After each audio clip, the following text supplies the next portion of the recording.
अजय आलोक जी, सवाल है कि महंगाई, बेरोजगारी, विपक्ष के हाथ में अनेकों ऐसे हथियार हैं। ओपीएस का मुद्दा हिमाचल में उठाया आपने, हिमाचल में कांग्रेस की सरकार बनी, ऐसे मुद्दे उठने चाहिए। लेकिन जब बात सरहद की हो तो सबको नाप तोल कर बोलना चाहिए। अब महबूबा मुफ्ती कह रही है कि वहां पर पिट रहे हैं हमारे जवान क्योंकि सरकार ने हाथ बांध दिए हैं।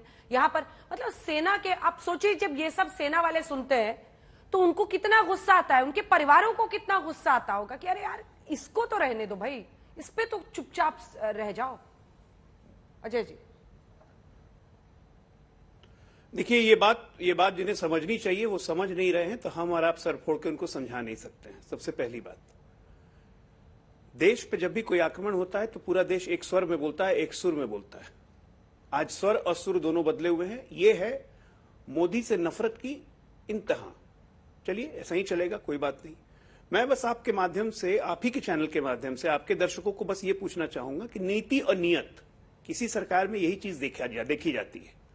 2013 में मुझे डिफेंस मिनिस्टर का वो भाषण याद आता है कि बॉर्डर इंफ्रास्ट्रक्चर क्यों नहीं डेवलप किया जा सकता है, क्यों हमने उसे छोड़ दिया, नहीं डेवलप कर सकते हैं, क्योंकि डेवलप करेंगे तो चाइना उसका एडवांटेज ले लेगा। ये नीति नियत 2013 की थी। 2022 में क्या डेवलपमेंट हुआ, ये आज आप, श्वेता जी वहां पे थी तवांग में, पूरा आज तक पे चल रहा था कि कितनी किलोमीटर रोड बन गई, कैसे कैसे टनल्स बन गए, कैसे हाउडर गन्स वहां पे इंस्टॉल हो गए हैं, कैसे हम ऑनमैन रडार मॉनिटरिंग कर रहे हैं, कैसे कैसे हमारी एयरफोर्स वहां पे पेट्रोलिंग कर रही है और किस तरह से हम एग्रेसिव हैं। तो नीति और नियत, ये 2013-2022 ये बिल्कुल साफ साफ दिखता है।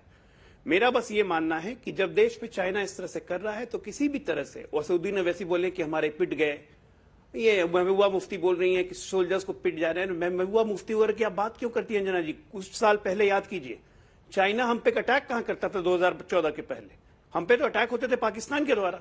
एलओसी पे मल्टीपल हमेशा गोलाबारी चलती रहती थी, हम जवाब नहीं देते थे, हम पे गोले गिरते थे, हमारे लोग शहीद होते थे।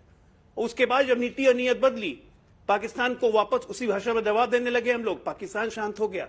अब चाइना उठा है, क्योंकि नीति और नियत पे चाइना समझ गया कि पाकिस्तान अब जवाब नहीं दे पाएगा तो उसे कुछ करना है, इसलिए उसने एग्रेशन शुरू किया है। तो एग्रेशन का जवाब एग्रेशन से देने की सरकार की नीति और नियत दोनों रही है, और इसके लिए इंफ्रास्ट्रक्चर पे काम भी हो रहा है।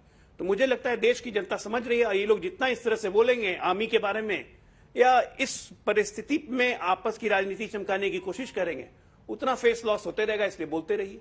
करना गलत है क्या देश की इंटरनल सिक्योरिटी के लिए? अजय आलोक, क्या बात करते हो आप? अरे देश के प्रधानमंत्री से इंटरनल सिक्योरिटी के लिए आप बोलिएगा कि हमारी देश की सेना पिट गई, सिक्योरिटी बताइए हमको। हमारी देश की सेना मार खा रही है, आप बोलिएगा कि हमारी देश की सेना मार खा रही है, आप बोलिएगा हमारी देश की सेना मार खा रही है। बिल्कुल, अरे बोल रहे हैं, बोलिएगा हमारी देश की सेना मार खा रही है। पार्लियामेंट है वो, आपकी तरह नहीं है। मेंबर ऑफ पार्लियामेंट है काफिर गांव जो बोलता है कि 20 हमारे सैनिक इंजर्ड हुए, 20 सैनिक इंजर्ड हुए हमारे। बिल्कुल बोलेंगे कि हमारी देश की सेना मार खा रही है, हमारी देश की सेना मार खा रही है। अरे ये बेशरम लोग हैं, देश का सैनिक, ये बेशरम लोग हैं, इनसे कोई फायदा नहीं है बहस करने का।